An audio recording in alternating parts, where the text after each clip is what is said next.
So I had a six-figure debt on the house. I had a six-figure student loan. The balance wasn't going down at all. Just because of the debt that I was accumulating and just trying to stay ahead of everything, I ended up with a six-figure credit card bill. And I couldn't figure out how to get out of it. And I was just sinking into, I think, a deeper and deeper depression. Before the trip to Thailand, I think I'd just been kind of drifting and not really knowing, not really having a focus, just thinking this is the way my life is going to be, and being unhappy with it, but not able to kind of see what I needed to change. What's the story, everybody? Pete here from Irish Times. I hope you're doing well wherever you are.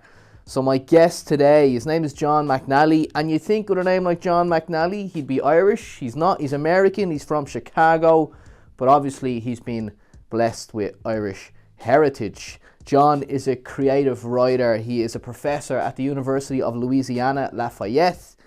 And John credits Thailand with saving his life. He says he was down on his luck, suffered with depression, in serious death. And when he found Thailand, his whole life changed. And that's what he's going to get into in this video. He's also written a book as well, The Pinned Butterfly, which I read in November. And it's relevant to Irish Times because the book is set in Phuket. It's a thriller, it's noir, and we're going to get into that book as well in the video too. So without further ado, let's go meet John McNally. And do me a favour, folks, leave me a comment down below. I'm always interested to hear your opinions. Give me a like and share the video if you can. Right, John McNally coming up. Thanks very much for coming on here. I'm excited to hear your story today. Can you tell everyone about your background, you know, where you're from, and a little bit about yourself? Yeah, sure. Well, first, thanks for having me on. Really appreciate it. So I grew up on the south side of Chicago, a blue collar neighborhood. My father was a roofer. My mother worked in a factory. And early on, I wanted to be a writer, but I didn't know any writers. I didn't know anybody who would actually, other than my high school teachers who had gone to college. And then when I went away to college, I at Southern Illinois University, I studied with my first creative writing. I took my first creative writing class, and that was kind of the beginning of it for me in terms of just as a career, deciding that this is what I wanted to do. I wanted to be a writer. Then I went to graduate school at the University of Iowa in a program called the Iowa Writers Workshop.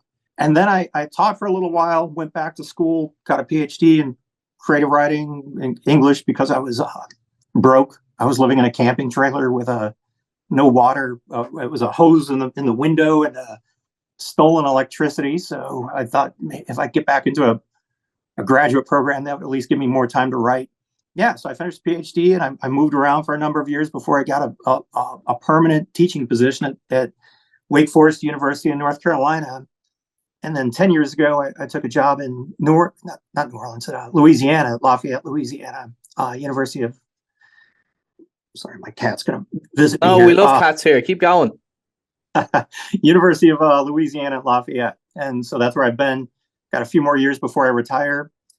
And yeah, that's the background as far as like my own, without going into the Thai stuff yet. Okay. So let's get into the Thai stuff then, because I'm really interested in that, right? So you sent me an email, and on the email you said you credit your first trip to Thailand with saving your life. You mentioned at the time you'd been divorced a couple of years, you were in debt, you said you were unhealthy and you were depressed. You said you were at rock bottom, and you said, honestly, I'm not sure what would have happened to me if I hadn't taken that trip to Thailand on a shoestring budget. Can you tell us about that period of your life? Yeah, so that was I'm trying to think what year it was. I think it was 2018 is when I took the trip, but I'd gotten divorced. My first marriage, I had a very brief first marriage. My second marriage, we were together for almost 20 years. And I think it was around 2013, 2012 that we'd gotten divorced. And it took a real financial toll on me. It was just, I think I'd made some, I just had a conversation with a friend about this who had gone through something similar. I think guys sometimes, there's this kind of mindset of like, we just want it over with at any cost, like if something bad is happening, instead of just letting something kind of linger or drag on, we'll just kind of take the loss. And I think I did that to my detriment. It's just that I had ended up losing all the equity in the house, but I still had a house. It was at a time when the housing market was really terrible, so I couldn't sell the house. I had taken a job 900 miles away, but I still had a house back in North Carolina that I couldn't sell. So I had a six-figure debt on the house. I had a six-figure student loan, which I had paid 3 times the amount of what I had taken out, but just the system is a very usurious system, and the amount, the balance wasn't going down at all. And then I just because of the debt that I was accumulating and just trying to stay ahead of everything, I ended up with a six-figure credit card bill, or just so I couldn't figure out how to get out of it. I was just sinking into, I think, a deeper and deeper depression. Meantime, I think probably about 2 or 3 years before that, I was just searching. Really, it was more of kind of looking for places that were more inexpensive to live or to retire. And for my criteria, Thailand just kept coming to the top of the list. And without knowing anything about Thailand. So I spent about 2 or 3 years just reading about Thailand, watching vlogs, like yours and others, and just getting a better sense of the place and thinking, well, I want to go there, but I have no money. I'm just kind of broke. It didn't seem prudent to really take a trip at that time and buy a plane ticket and go. But the thing I realized is, like, if I didn't do it, I would never do it. I would never be able to get ahead. And I just felt like I was working another job too. I had a kind of a side gig teaching in a different program. And one of the times when I got a check from that, I found a cheap plane ticket at that time when you could still find a cheap plane ticket. And I found a cheap plane ticket, snagged it, and got online and began finding all these just very cheap places to live, like $10 a night. Finally, just took the trip. And really within a couple weeks of being there, I just felt more relaxed than I had felt in probably 20 years. Just the sense of calm. And what was interesting was the first couple nights I was there, I went to Chiang Mai first. And the first couple nights that I was there, I'd run into an Australian guy in a bar who told me, he's like, look, in about a week, you're going to start feeling different. You're just going to, this sense of calm is going to come over you. Because I think I just still had that anxiety of, like, what am I doing? And especially the first day there. And I should say the only other place I'd been was Canada. so I went from Canada, a couple trips to Canada to going to Thailand. The first few days in Thailand, I just thought, like, what the hell am I doing? Like, what have I done? And wandering around and not having really any kind of clue about anything. But within a few days, I just began meeting people, meeting Thai people, meeting expats, meeting people on vacation. And really by the end of the week, I felt this sense of calm that as I said, that I hadn't experienced before. So then I began just asking people, I began asking expats 2 questions I would ask them. One was, did they have any regrets moving there? And every single expat said the only regret that they had was that they hadn't done it sooner. And the second question that I asked was, why did they leave their own country? And these weren't just Americans. They were from, actually a lot were from Europe. And to a T, all of them said they just got tired of just how angry everybody was, that they just felt this sense of anger that was kind of bubbling up in their own country.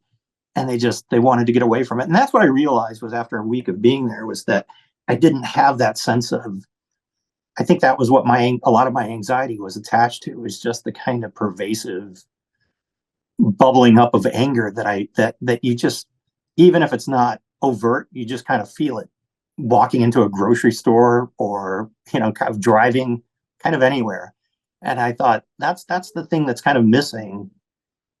Not to say that it's completely absent, but it's certainly something that was a huge contrast to where I'd come from. It was a journey then of self-discovery then. Is that what it was? Yeah. I mean, I think it was that I don't think I went there knowing what it was I wanted out of it necessarily. I was really kind of going at first, I think, to see if this is a place that I might want to retire. And once I was there and I realized how differently I felt while I was there, and just also there's a kind of, I think it's that, yeah, it's a culture of like, I think kind of inclusiveness in the sense of like, if you walk into a bar, people they don't want to see you just sitting there by yourself, or people will begin talking to you. Or if you're in a restaurant, whether it's an expat, whether it's a Thai person, they'll ask you where you're from, and begin kind of including you in the conversation. Whereas in the US, it's sort of, in my experience in a lot of Western places, is that if you're sitting there alone, you could sit there for 5 hours alone, and just kind of, sipping your beer quietly and watching the TV. And it's just funny, when I came back after being in Thailand, I went to my neighborhood bar. It'd be like five guys sitting there side by side, not talking to each other, just sitting there quietly and watching TV. But yeah, I think it was that I just didn't know. I went there not really thinking about it as like a journey of healing. But when I got back, I thought, no, this is what I want to do. What I realized was like that I had to solve these problems having to do with debt and with my health and other things, and kind of get that right. And really within a matter of a couple of years, and not to kind of go into the logistics of it, I turned everything around. I sold the house. I didn't make any money on it. I was able to, I think, just retool my way of thinking about spending money so that I was able to get out of debt. So it's really just kind of getting on top of things and reprioritizing what it was I wanted. Whereas before the trip to Thailand, I think I'd just been kind of drifting and not really knowing, not really having a focus, just thinking this is the way my life is going to be, and being unhappy with it, but not able to kind of see what I needed to change. And when I got back within a couple of years, I kind of changed that, and working on my health, working on my diet, which I still need to work on, but that I realized was all tied into a lot of my depression too. It was that eating better, eating differently, eliminated a lot of kind of health issues having to do with inflammation, which also helped with depression, which my entire life I had kind of struggled with, but didn't make that connection until I began actually making those kinds of changes. And is the plan to retire to Thailand? Is that the goal? Yeah, I mean, that's the ultimate goal. I've been back. I've been there, I think, a total of 5 times now since 2018. And I spend about 6 weeks each time I go, just to kind of get a better sense of it, and get a better sense of also traveling around. I think I still like, for me, I feel like Chiang Mai is still the best fit, but also just getting to know the region better too. Going to Cambodia, going to Vietnam. Why Chiang Mai? It's a place where I feel like the infrastructure for retiring is good. It's not too, it's not like Chiang Rai or some other place where it's a little bit, there are fewer expats. It's not Patong. It's not like big party. I'm kind of past my party stage in my life, Yeah. Places for a week maybe, but I'm much more, I think I just like the kind of more relaxed vibe that I think, and also I think I think there's more kind of just that Buddhist sensibility that gives a kind of calm to that part that's a little different than, say, southern Thailand. I love Chiang Mai, and I would, like, I often thought maybe in the future I could, would I ever live there long term? And if you asked me maybe 5-6 years ago, I would say yeah, 100%. But it's the pollution now that in around February and March, the smog, that would be the big factor for me of not living there. It seems to be getting worse every year as well. Yeah, I mean, I think like that would be something where I would just carve out that time and go someplace else. Is this going to happen in the next couple of years? Is that what's going to happen? Yeah, so there are two things right now. One is I can retire in 2 years, and I get a pension from my job, and then 2 years after that I start getting Social Security, and I have a savings now, so I've got enough to kind of draw on for retirement. I only teach in the spring right now, which gives me more flexibility. The problem is I have a 15-year-old cat. Every couple of days I Google cat lifespan, cat longevity. But my cat actually has some health issues and stuff. And so if my cat, was no longer in the picture tomorrow, I would probably start spending 9 months a year in Thailand until I actually officially retire. Bit of a personal question. Do you have any? Have you met anyone in Thailand? Is there someone on the scene in Chiang Mai? Is that why you chose Chiang Mai? No, I mean I've met, I've got a lot of Thai friends who want me to meet their friends to set me up. And I've met some women while I'm there, but not I don't. There's nobody permanent right now. There's nobody that I'm like going there specifically for. Okay. Also, like I just don't. I think like after two divorces and whatnot, Yeah. I'm not to jump in thing. I'm much more on the kind of just I'm being cautious. I want to kind of just like take my time going into that. I don't feel like doing any kind of like long distance supporting somebody's family right now or anything like that. Well, let's talk about your book because Yeah.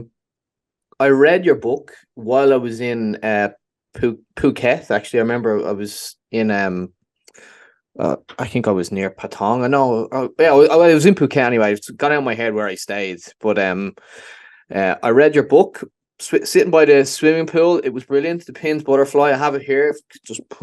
I'll put it up on the screen for everyone to see as well. So tell everyone, what is the book about? I'll give you the backstory a little bit in terms of so this is my 19th book. And up until this point, the other books were just kind of like general fiction, a lot of kind of coming of age novels, things like that. A lot of them set in Chicago. And I think it was during my second trip to Thailand, which would have been 2019. I had brought some Graham Greene novels with to read. I don't know if you're familiar with Graham Greene, but he's like a big 20th century British writer who wrote a lot about. His books are set in different countries. They're not necessarily crime, but there's maybe an element of crime. They kind of border between like crime and kind of highbrow literature. And I'd read them when I was really young, and I don't think I really appreciated them enough. And so I brought a couple books with me, and I kind of fell in love with it. But one of the first ones I read was set in Cuba, and as I was reading it, I was just thinking, like, God, this is really kind of what I want to write, but I love Thailand, and I'd been kind of just feeling like I was, even though at a very um, early part of my education about Thailand, I felt like I wanted to set something there. And so the easiest thing to do is also it's like that to write about somebody who doesn't know anything about Thailand, who arrives there, because that's kind of my point of view. And so the first thing I did was while I was in Thailand, I began working on a book that was set in Chiang Mai.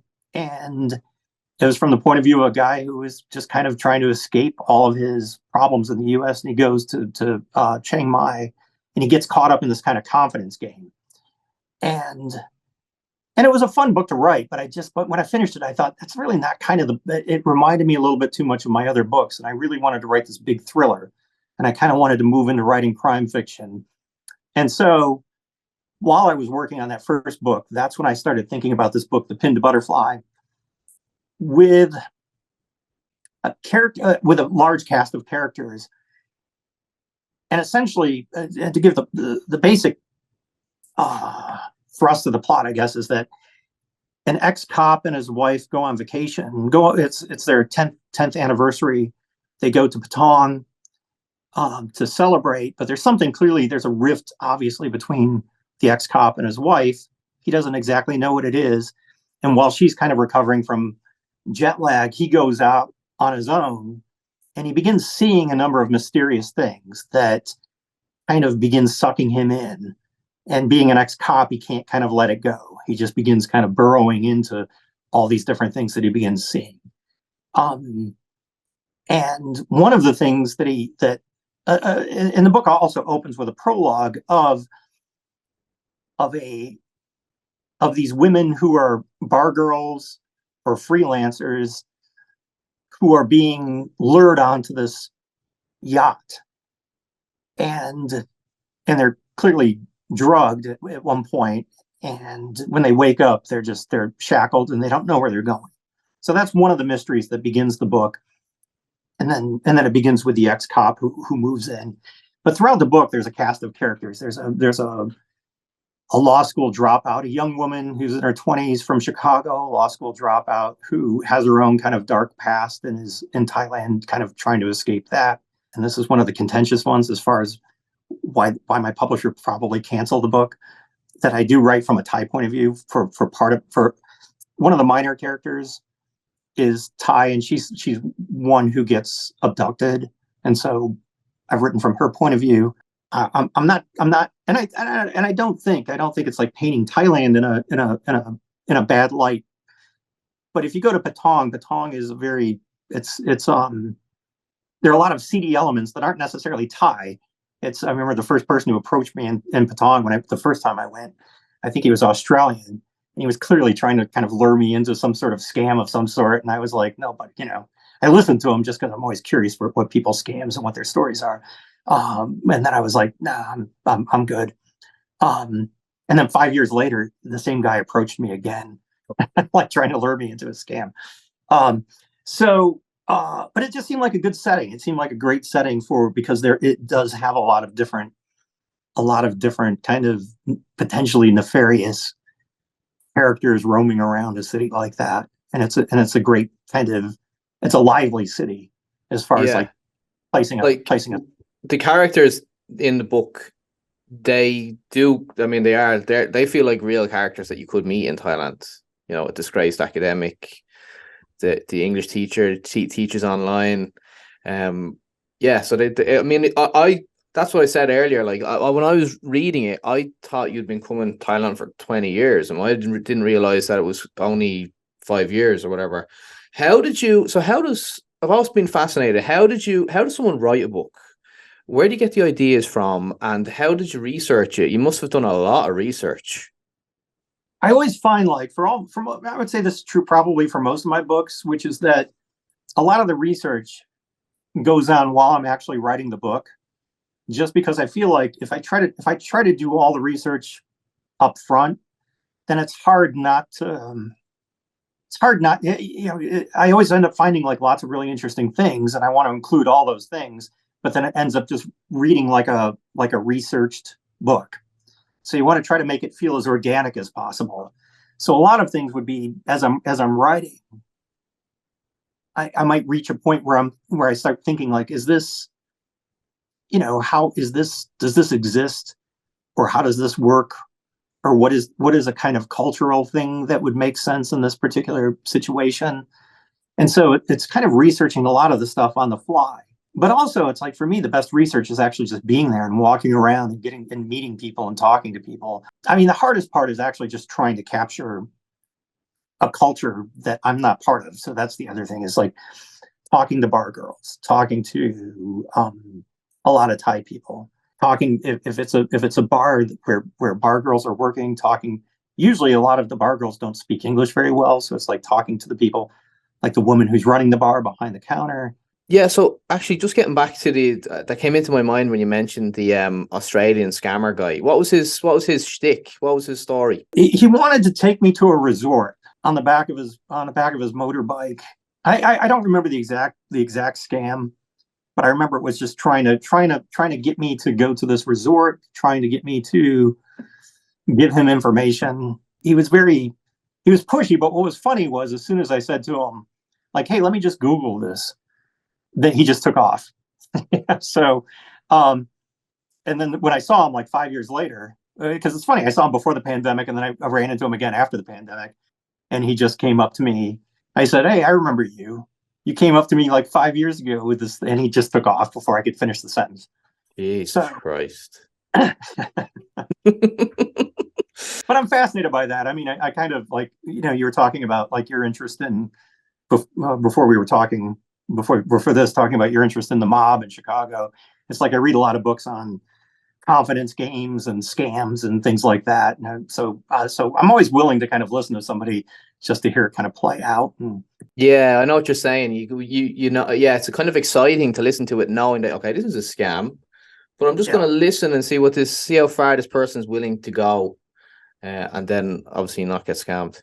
But when you look back on your life and what you've come through, I mean, a divorce, two divorces, a debt, you're solving your financial issues, overcoming depression, finding Thailand and finding like having a plan in front of you, knowing like, okay, this is what I'm going to do now. This is what my future will be.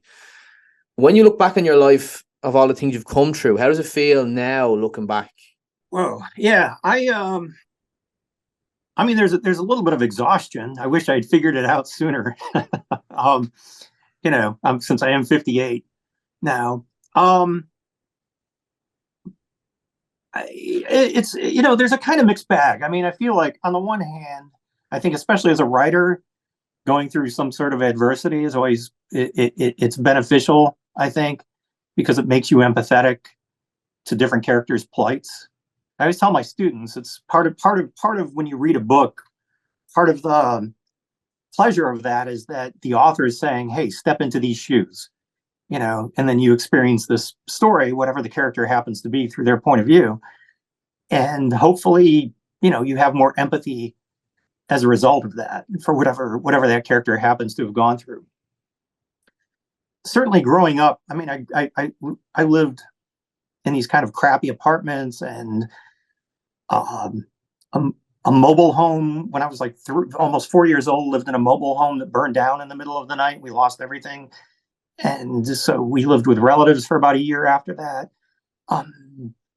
I think one of the things I think is that I feel extremely lucky to have made it where I am right now in terms of I'm a university professor. I've published 19 books and I'm in a pretty good situation. I can afford to retire. I have a pension. I have all those things. So all that I feel really grateful for. I do wish I'd had. I guess I don't look back on like regret in terms of I'm not that kind of person. I don't like to look back and say, oh, I regret, but I do kind of wish that I had figured things out a little bit earlier in my life. Certainly the debt thing. It's just, I think growing up in a kind of poor family, it was just hard to break that cycle of like getting, even with a good job, getting out of debt, staying out of debt. And that's probably the biggest benefit I have of when I came back from Thailand. I just kind of, I think it was that, first of all, I saw that I was buying a lot of things to just keep to get that little adrenaline rush to stave off depression, even though it staves it off until you get your bill. And the other thing is, it's like, it's when I was in Thailand, I also realized it's like, I don't need all the shit that I have, I don't need. It's that consumer culture, that consumer mindset that you have in the West and you can see behind me all this crap I have, that I just want to shed myself of. So that's one of the things that I'm like looking forward to. I feel like there's this thing of like, I'm having people come in the next few months to buy a lot of my stuff. I have like a big record collection. I have thousands of books. And so I'm having people come to start to buy all that stuff. And I'm looking forward to that. But it does feel like just a new chapter in my life, and that's what I'm most excited about. Well, John, it's been a pleasure, man. What I'll do for the book is I will put the links in the description and I'll pin it in the comment section as well. The Amazon link, you just send me the link and then I'll put it in. And I hope maybe our paths will cross in Thailand at some stage. Maybe we could do a face-to-face interview about how things are going for you in a year or two time when you're over there, and maybe when I'm over there too, we can sort it out. It'd be great to do it in person, and we can have a beer as well, and we can talk about Irish Americans. That sounds good. I'll do my research. Let me figure out. You need to research your family and let me know which part they came from, or which part of Ireland. All right, man. Well, it was a pleasure. I really appreciate it. No worries, John. Take it easy. Look, nice talking to you, and we will talk on email.